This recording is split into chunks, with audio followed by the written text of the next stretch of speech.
Hello, everyone. Welcome back to TGIF. That guy is fragile. My name is Justin Stevens. I'm with my man George. We're here for another injury breakdown. We have week 5 coming up this week, so some major injuries for some pretty serious players, and then a whole lot of little stuff after that. But nothing like it's been, I don't think, most weeks. I think we got a little bit of a reprieve.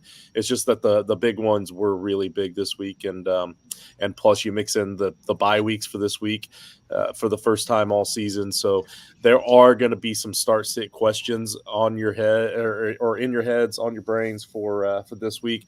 Don't forget to tune in Sunday morning for George and Jason and the guys on Title Time. I did not say my name this time. There's a decent chance I'm going to be missing this weekend. I've got a ton of work to do for school, so I'm probably going to be out this week, to be honest with you. But the guys are going to steer you in the right direction. They're going to get you kicked off the right way, just like our man Joe here is kicking us off on the right foot here. He says, "Give me some good news on Neighbors." Unfortunately, we can't do that. We'll get to that when we get to the wide receivers, but it's not looking good for you, homie. Duarte, appreciate you for tuning in, buddy. Yeah, we are in hell for fantasy for sure. But unless you like the challenge. If you like the challenge, George and I were talking about some of the challenges we're facing this week. It's been kind of fun, kind of digging into some of these deeper guys, George. But that beautiful laugh you hear in the background is my man George. How's it going this week, buddy? Yeah, we were talking about some deep stashes. So, for example, in a league, I'm starting Josh Palmer this week for the Denver Broncos, and I really don't feel great about that. It is a 16-team league, so it is a little bit deeper. But yeah, between injuries and bye weeks starting to kick in, like it's going to be a battle of attrition for the next really the next 6 or 7 weeks.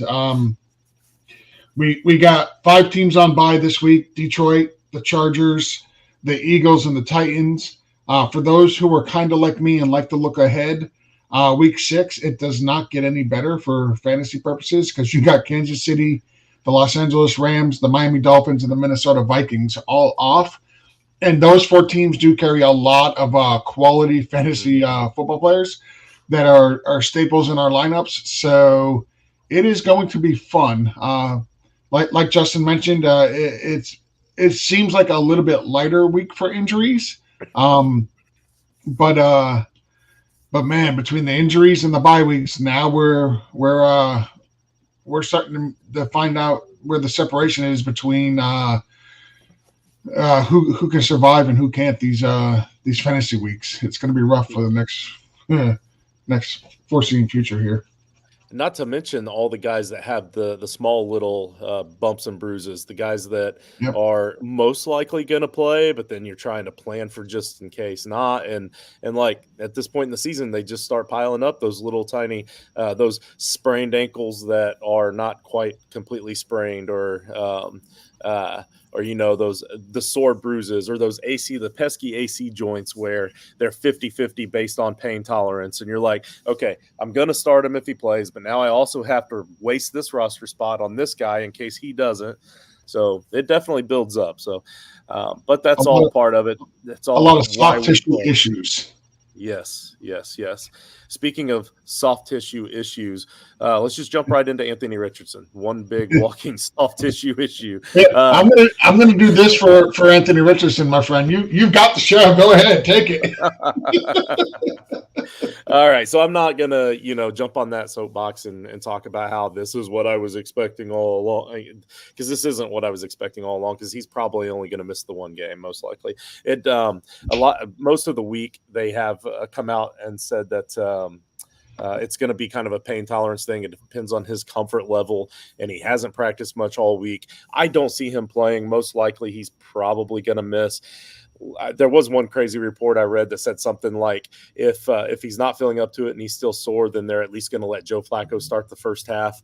Guys, come on. If Joe Flacco starts the first half, then the Colts offense is going to be effective and efficient, and Anthony Richardson won't need to come in.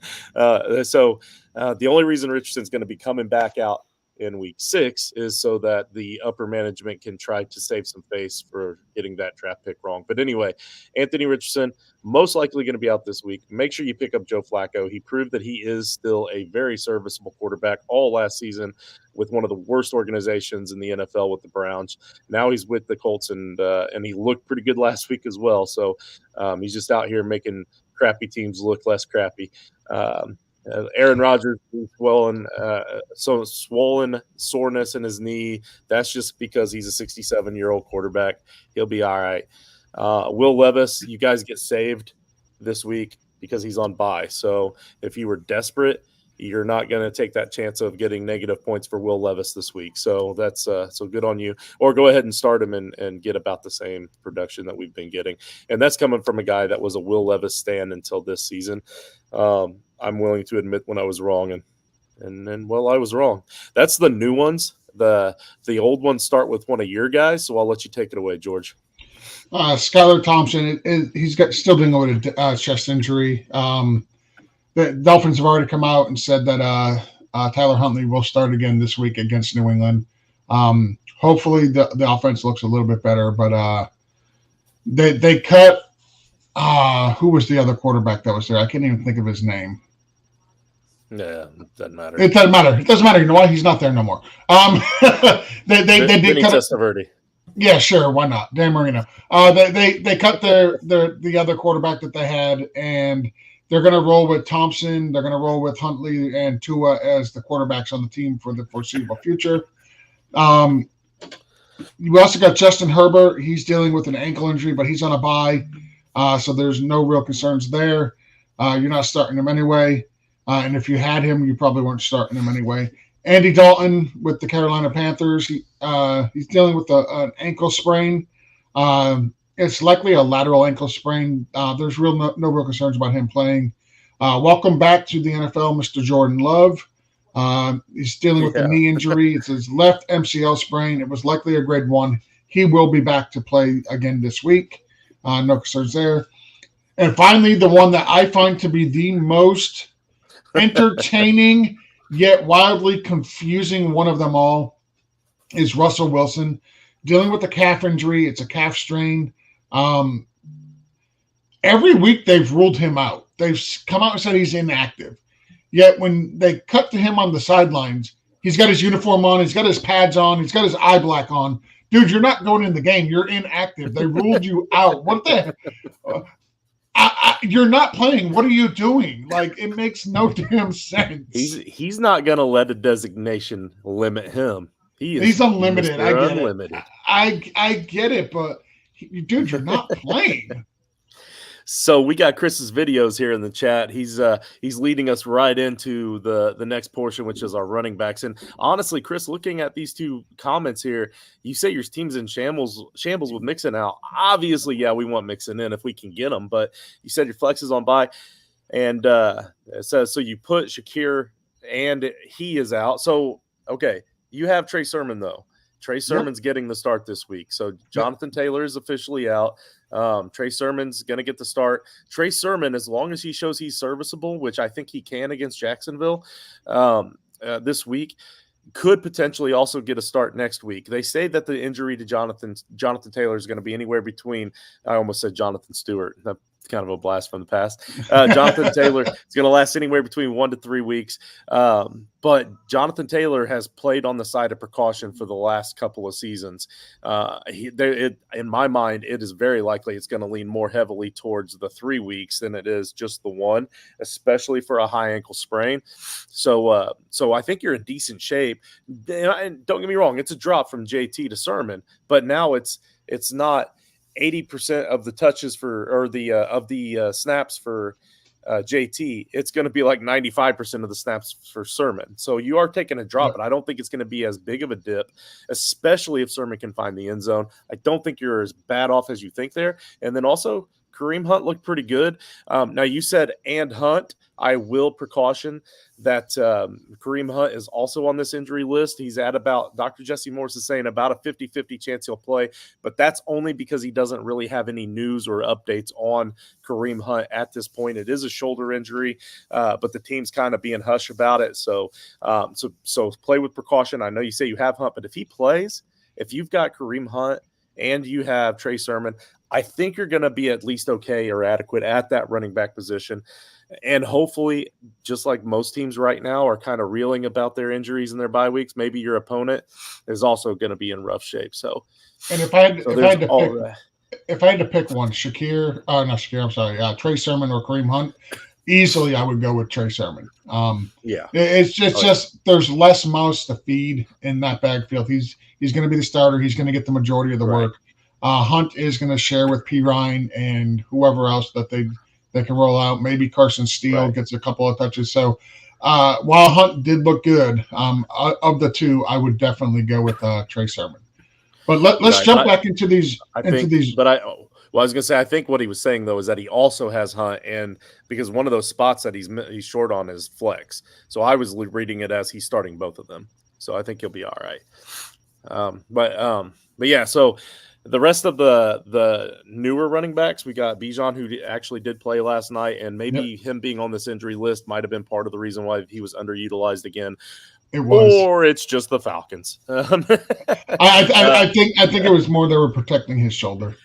Yeah, it's possible. Let's hope so. Travis Etienne, a mild shoulder injury, likely an AC sprain. It says that a decrease in performance is what Dr. Jesse Morse is anticipating, but Etienne has already kind of been slowly decreasing. We're expecting Tank Bigsby to take a little bit of a jump here in the upcoming weeks. Knee sprain, no real details on Brian Robinson. 50-50 for Dr. Jesse Morse on that one. Make sure you're monitoring that situation because the other Commanders running back, Eckler, is coming off of that concussion from last week. According to this chart here, we think that he's probably going to be playing. Nick Chubb has cleared the 20 or cleared and is now back with the team for his 21-day practice window, meaning that he's going to be out on the field within the next 3 weeks, or at the very least active and on the active roster. So what do you think of that one? What do you think of Nick Chubb right now? Well, I think it's something to monitor. So we talked about Nick Chubb a couple of weeks ago, telling people that it was getting close to where he would be able to rejoin the team post his IR stint.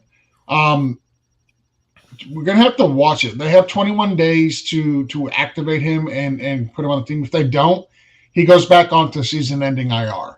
So I've already seen clips of him out there practicing. He looks fine. But it's also he's in shorts. He's not in pads. He's not making contact, anything like that. Right. But I'm excited if he comes back and is even remotely close to what he was last year.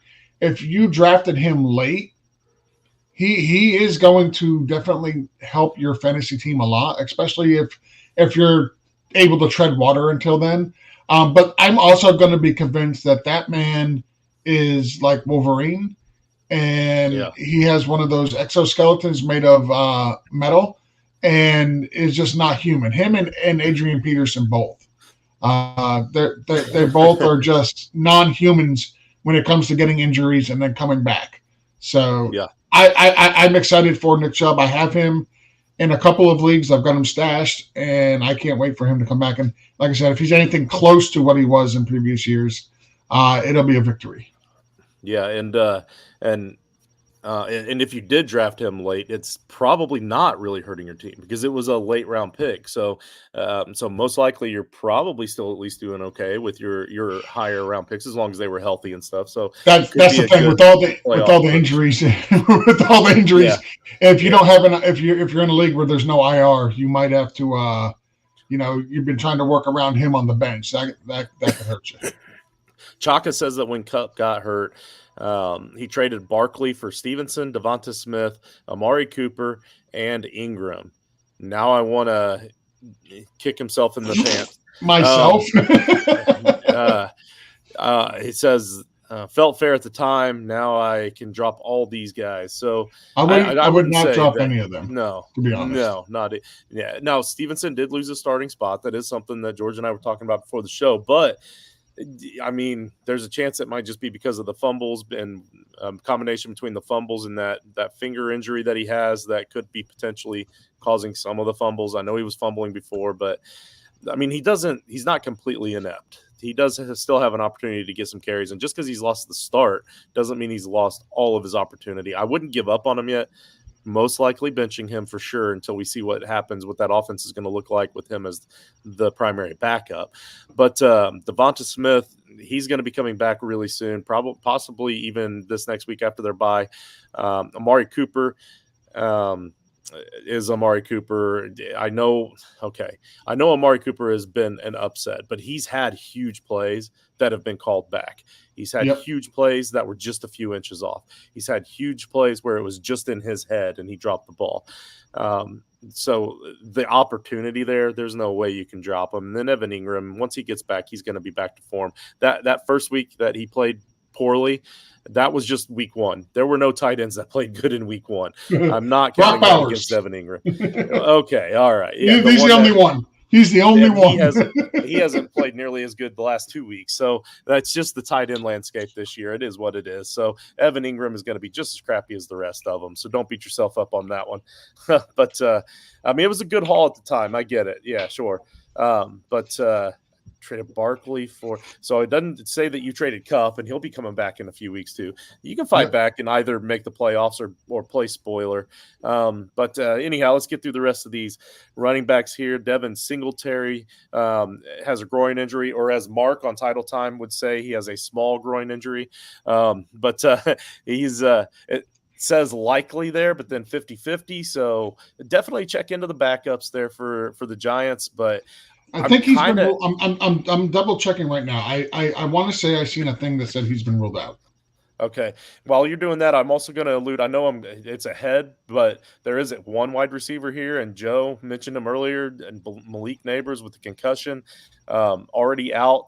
So that tells me I don't want to have anything to do with any of the Giants' offense, because I feel like without Malik Neighbors there to help move the ball, that entire offense is going to go back to being very inept, just like it was in week one whenever Neighbors was playing his first game. Even then, Neighbors played well, but for a first game, but that whole offense just did not look very good. They didn't look in sync. Now you're going to be without Singletary. You're going to be without like maybe Wan'Dale Robinson just from strictly from opportunity, but does he really get very much opportunity if they have a lot of 3 and outs? So I don't know. Like, I think even Wan'Dale is a desperation play without Malik on the other side.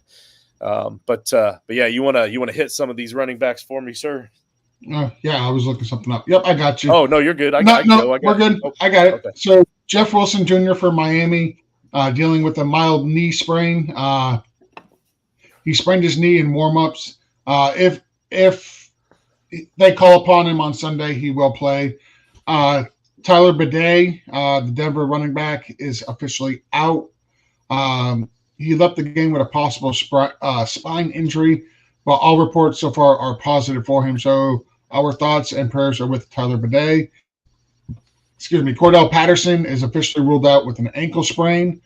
Kareem Hunt, as we mentioned earlier, dealing with a shoulder injury. There's no real details. I got him listed as a 50-50 50-50 to play. I expect him to play. Zamir White from the Vegas Raiders is dealing with a groin strain. Likely it's a grade 1.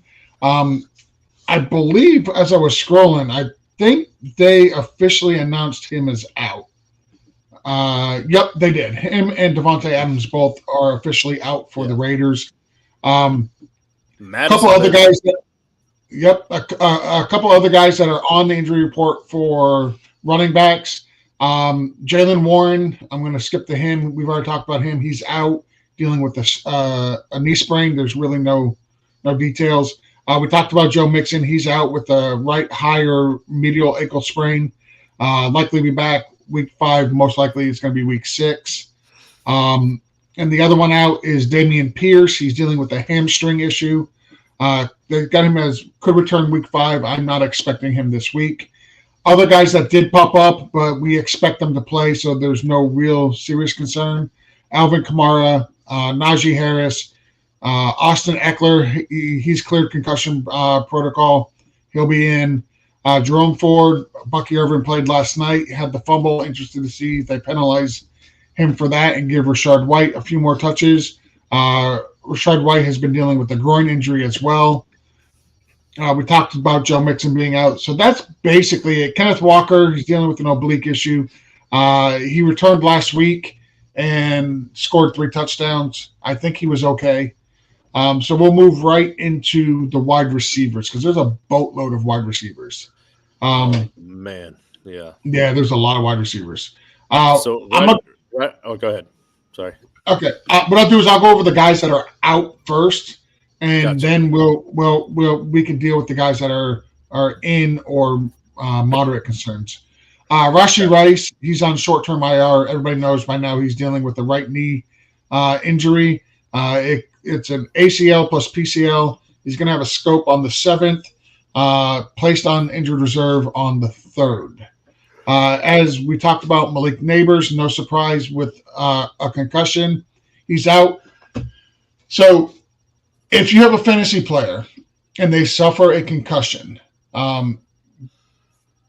pretty much bet the house they're not playing the following week. The way the NFL, at least last year and so far this year, ever since Tua Tagovailoa had those traumatic brain injuries on TV, the NFL has really cracked down on the concussion protocols. Typically, if you get a concussion, odds are you're not playing the next week. There are very, very few exceptions to this rule. Has it happened? Yes, it has. There have been guys who got the concussion, cleared protocol, and played the next week. It's very few and far between.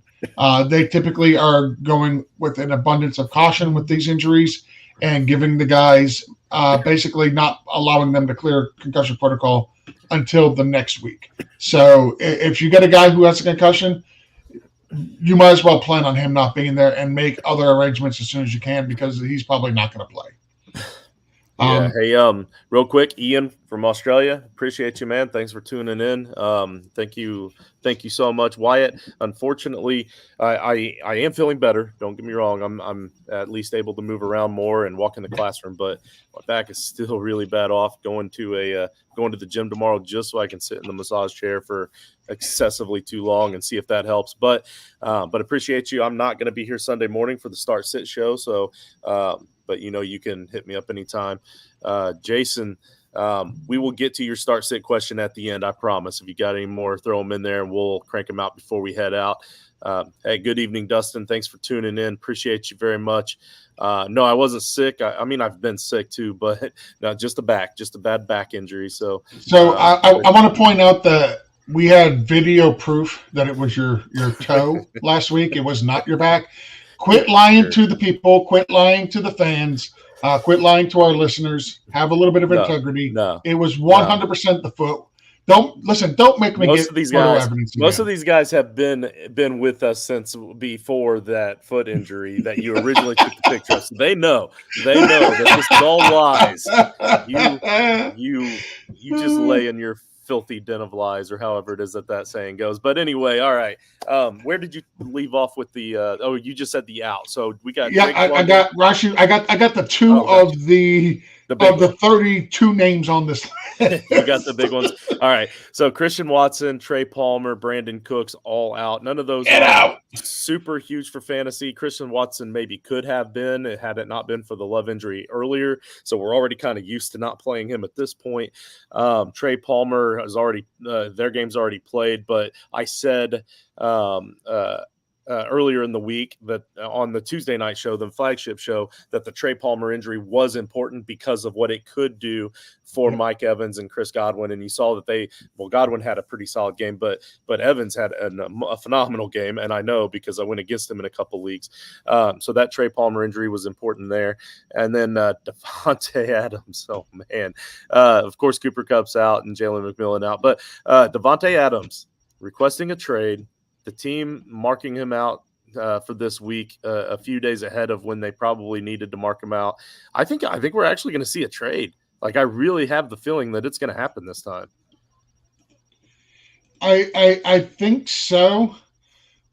So it was weird. He posted a picture of Edgar Allan Poe on his Instagram earlier. He being Devontae Adams, Right. and Edgar Allan Poe was famous from being from Baltimore. Right. And Okay. Devontae Adams, the Baltimore confirmed. I guess so. I guess so. So Jacoby Myers, Trey Tucker, guys, if you have those guys, especially in redraft, you want to hang on to them, see what happens with Devontae Adams out. They take a big bump there with him being gone. As a matter of fact, I just happen to have a league pulled up here right now with Trey Tucker available. So I'm going to click on him right now and shoot, I don't really have anybody I can drop for him. All right, never mind. It was worth a shot. It was fun while it lasted. But anyhow, fire up those guys at least on your bench. See how it works out. I'd say for this week they do have a little bit tougher matchup though, so maybe not starting them this week. But with all the injuries, why not? Mild concerns. Of course, Drake London did play last night, and not only did he play, he played in a very dominant fashion. Chris Olave is probably going to be playing. Deontay Johnson's probably going to play. Neither of those injuries are scaring Dr. Jesse Morris. They're not going to scare me off. Khalil Shakir, mild injury, 50-50 with a right moderate lateral ankle. Let's see, who else was it? We've got nothing really major there. Nothing there. Maybe with all the injuries and with the Rams, if you're desperate, Demarcus Robinson's 50-50 right now, but they've got so many plug and play wide receivers after the top two that I don't think it's really worth going out to pick up. Nico Collins is in. He's not worried about Nico. Neither am I. Nico could just jog and still get you 15 fantasy points. Yep. Devontae Smith, he's going to be back after their bye week, just like we said. That was a concussion. Gives him an extra week. We like to see it. Marvin Harrison Jr., mild, likely a quad bruise. If it's just a quad bruise, it's unconcerning. Tank Dell, this one's kind of interesting because he had a slow start. He's not had a great season like he did last year. We were all kind of wondering who that third odd man out was going to be. I was kind of up in the air with it, and I was leaning more towards Stephon Diggs being the odd man out, but it turns out he's getting more touchdowns than I had anticipated. I think Stephon Diggs has another big week this week because he's got his revenge game against Buffalo. But it is, with all the injuries, Tank Dell might be a guy that you might be able to get for the cheap off of waivers in short leagues, or even for a cheap trade from a frustrated owner that could be a sneaky pickup for you with all these injuries. So Tank Dell might be a guy worth going out to pick up. Jaden Reed, calf quad, he's in. Darius Slayton, again, I don't want anything to do with the Giants this week. Let's see, Gabe Davis. The Colts secondary is pretty banged up. If Gabe Davis plays, he might get some opportunity because I do think the Colts keep that lead for most of that game. So maybe they have to throw the ball a lot in Jacksonville. Bye week for A.J. Brown again, but he's still suffering that hamstring. They're hoping that he'll probably be back out there on the field after the bye week. I think he will. I think after this bye week he'll be. I feel like if this was a playoff game last week, he would have played, or at least tried to suit up and play. But with them not really needing him and it being right before the bye, giving him that extra week off was more of a long-term play than a here and now thing. So I think he'll play next week. And then Debo, Pittman, and Keenan Allen all in. And we did skip a few, especially these late, deeper guys. We did skip some. Want to remind you guys to go check out the Injury Experts. Subscribe to their premium injury reports like my man George does. And Dr. Jesse Morris gladly takes his money each month. But I tell you what, it's totally worth it. And I'm not just saying that because I'm not the one that pays for it. But I'm looking at this and I'm saying, you know what? I tell myself every week, I'm like, you know what? I don't even know exactly what George is paying for this, but it's totally worth it. This is awesome. I use it to help me set my lineups every week. So, but yeah, we are on to tight ends, my friend. All right, and I'll hit these real quick. I'm going to start with the biggest one. I'm going to have to rescind a trade offer I made to Justin with this guy being involved. I did not realize he was going to be out this week. That is Taysom Hill. Taysom Hill, mine and Justin's one of our favorite tight ends in all the NFL. No, he's really not just tight end. He's really one of our favorite players in the NFL. He's dealing with Yeah, multiple rib guy. fractures, so he's going to be out for a little bit. George Kittle, he's dealing with a rib injury. He returned from a hamstring strain on the 18th of last month. He's a 50-50 to play. I expect him to play. Cole Kmet is still dealing with the minor knee sprain. We expect him to play. Luke Musgrave is dealing with an ankle sprain. We're waiting specifics. He's a 50-50 to go.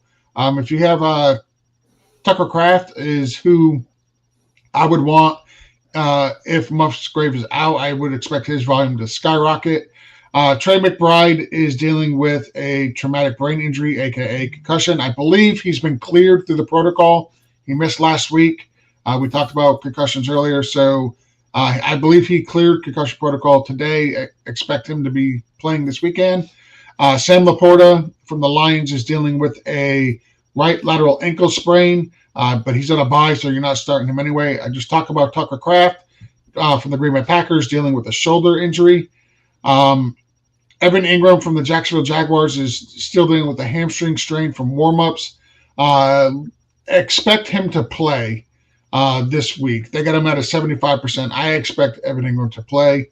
Jake Ferguson with the Cowboys is dealing with the left knee MCL sprain plus bone bruises. They have it here that he'll be 100% by week 6. We expect him to play. And last but certainly not least, the High Chief himself, David Njoku, is dealing with a moderate ankle sprain. It's a right high ankle sprain. I returned to practice on the 26th of last month. Expect him to play this weekend. And Justin, we covered 8 quarterbacks, 21 running backs, 31 wide receivers, and 10 tight ends in 34 minutes. Nice. Plus we took some questions from the viewers. That's right. We're gonna hit these questions. I also want to tell everybody real quick, I will be back here on TGIF again next week. Then after that, I'm going to be missing 2 weeks in a row. I'm going to be off on a trip on a little vacation. I think it might be a good time for us to try to reach out to Dr. Jesse Morris and see if maybe he can come in and help you out on the show, George, if that's at all possible. I know he's a busy man. I'm not promising anything to you guys because, like I said, he's a super busy guy. If not, maybe we can get somebody else in here that's a little bit better looking for you. But Jason Ortiz says, let's start 3 here, George. He's got Sutton, Stevenson, Madison, and Wan'Dale Robinson, and we're going to start 3 of these guys. All right, so I don't know about you, but 2 of them are standouts for me right away. That's going to be Wan'Dale Robinson and Madison. Madison is going to be the starting running back with Zamir White out, so I definitely want to start him. And Wan'Dale Robinson, especially with Malik Neighbors out, even when Malik Neighbors was there, the amount of targets he's getting is crazy. He's putting up double digits almost every week. So I want to put in Wan'Dale Robinson. I want to start Madison. Are those two of the ones that you would go with, Justin? So, man, it's just tough because with Wan'Dale, man, I don't know. I guess I kind of agree with that just because of the other options.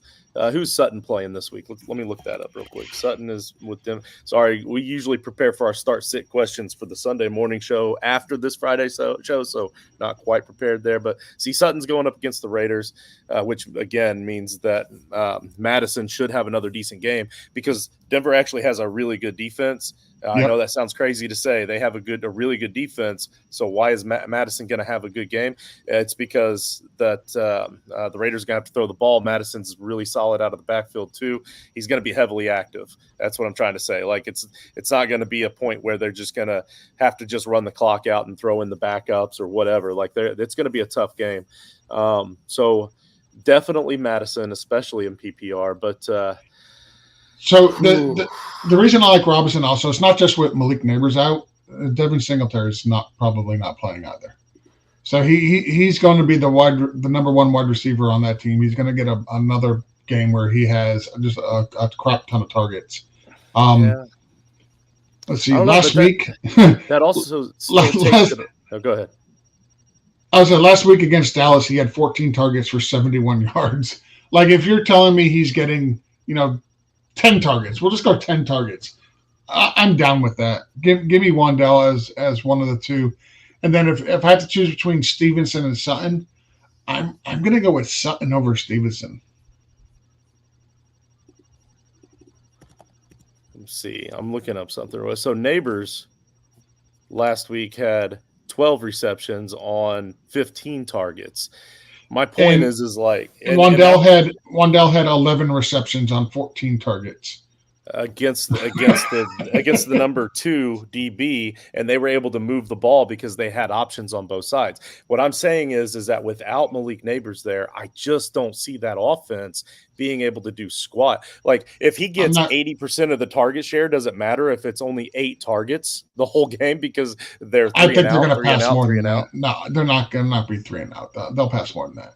I don't think we're giving. I don't think against a really tough Seattle secondary. You think that? I can't do it. The more I'm talking it out, I cannot start Wandell Robinson. That's fine. I'm gonna go with Madison, Stevenson, and Sutton and Jason.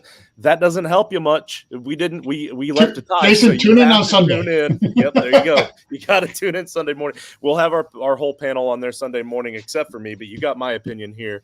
So the other guys will give you their opinion. They'll get you set up and straightened out. But let's see, Dustin. Yeah, thank you, D. Appreciate you. Say glad you. Yep. Let's see. Okay. All right. Do I need to leave so you guys can have some time alone? We'll screenshot this. I'm going to frame it. All right. Let's see. Yeah. If anything, I'm concussed. I mean, listen. You were laying on. We've got the photo. You were laying on the ground. You might have banged your head. You might have stubbed your toe. We don't know. I have a stretch of about 3 or 4 weeks now of giving Wyatt some extremely bad advice on in the Discord chat. So maybe there is something to. Maybe I did hit my head.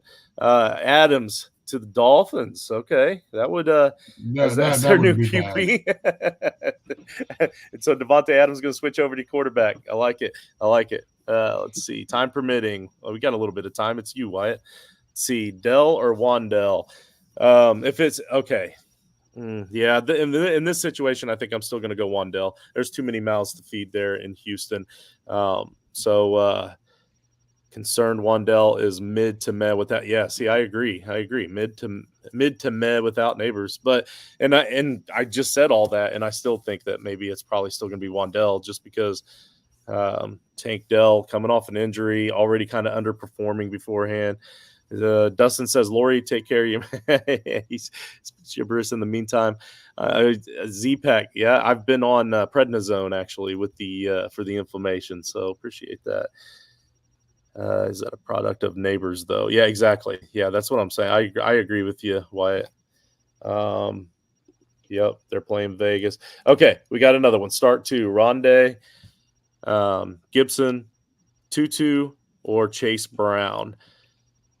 I'm not gonna lie, I've been kind of firing up Tutu this week in a lot of spots. I like the matchup and I like his opportunity there. Let me check out Chase Brown though, because Chase Brown is slowly starting to move more and more into a 50-50 split there in Cincinnati. They're going up against Baltimore.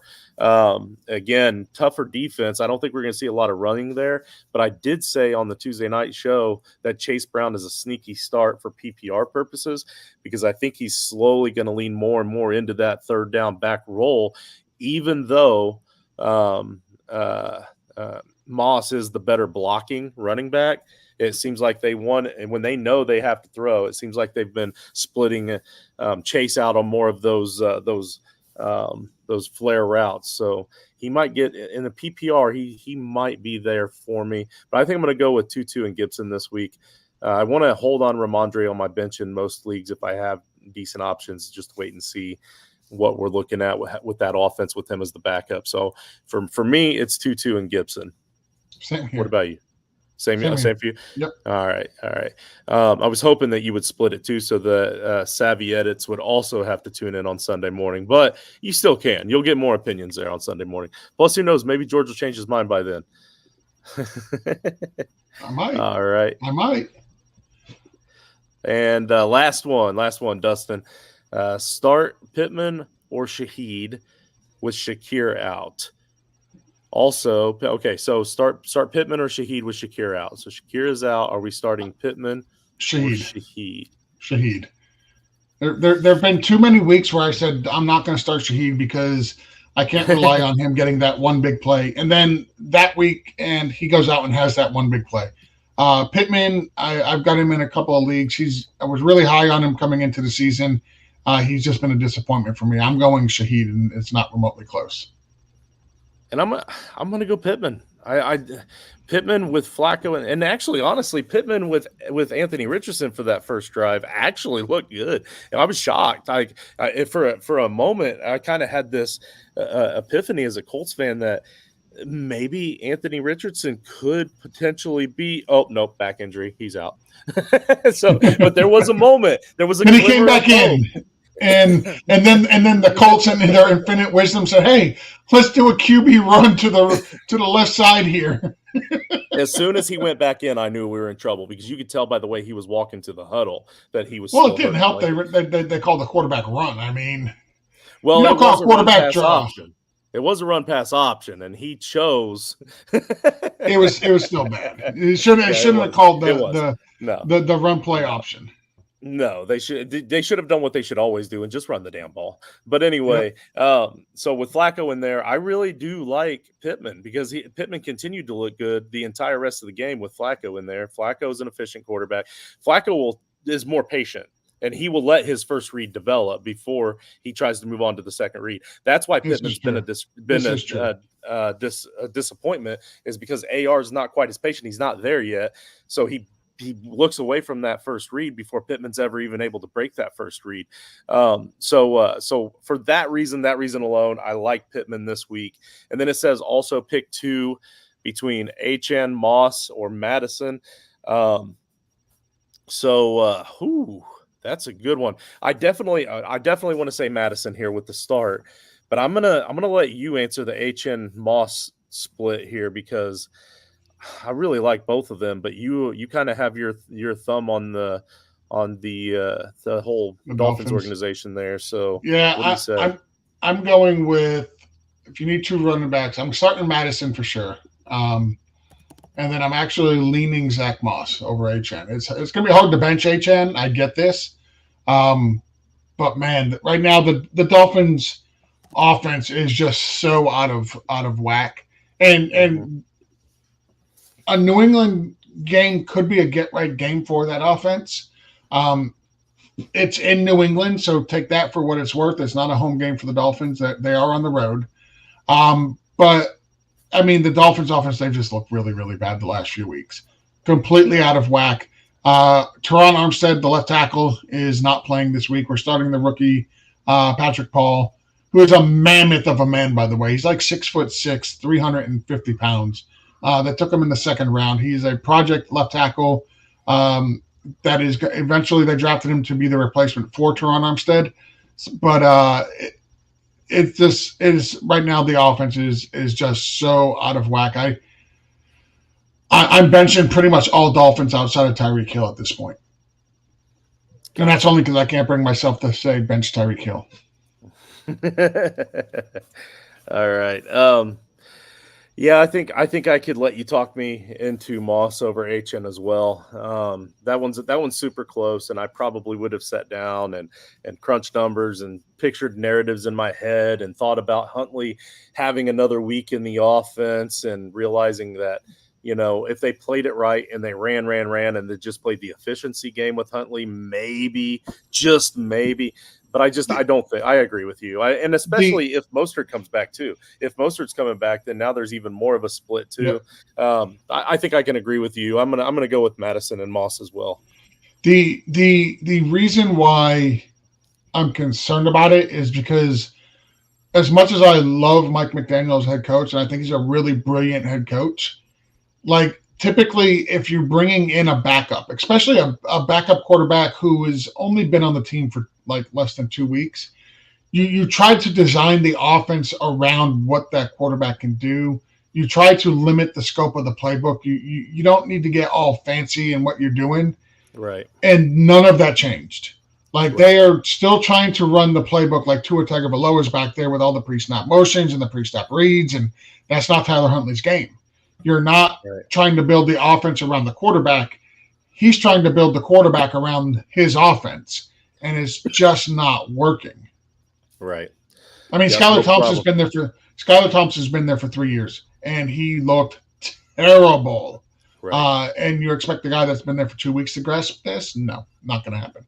Yeah. Yeah, no, thank you, Savvy Edits. Thanks for tuning in. Dustin, as always, appreciate you. Yeah, we did talk about that whole first read thing with Flacco and AR and Pittman during the Colts game. So looks like we got one more, but before that, right back at you, Dustin, man. We're glad that you're still on that road to recovery. You're back to Yes, work. sir. Everything's looking good, man. Appreciate you as always. Sober money. I guess that's is that the best kind of money? Because I kind of feel like maybe the other way is more fun. The other way is definitely more fun. In Dynasty PPR rebuild, would you all trade away Pollard, Ayuk, and Polk for Rice? No. Pollard, Ayuk, and Polk for Rice. That's a no Nope. for me. I'm not. Listen, I might consider Brandon Ayuk for Rashee Rice straight up. I'm not adding Pollard and I'm not adding Polk. You're way overpaying for Rashee Rice. Yeah, I see it. My thing is so Rice most likely out for the year. We still don't know that for sure. Yep. But most likely out for the year. Then when he comes back next year, he's going to be facing a suspension to start the season. I mean, he's still young. Obviously, he's going to have a long career ahead of him. But most of the time, your dynasty leagues are only going to last about 3 to 5 years anyway. Yep. And you're spending a whole lot of that prime time with Rice, with him on the shelf. So Ayuk is potentially going to get some work done. I don't like Polk at all, man. Whatever, you can do whatever you want to with Polk. He's a Patriots wide receiver, but yeah, Pollard has enough juice left over the next couple of years there to be relevant, especially in PPR, like you say it is. And then it says, or a separate trade in the same league, Ayuk, Gibbs, Pollard for Brooks and Jaden Reed and a 2026 first. And I would also like to point out, Brandon, that one is very interesting. But I would also like to point out that Brandon Ayuk is only 26. So he's 2 years older than Rashee Rice. So it's not like you're trading away an aging veteran.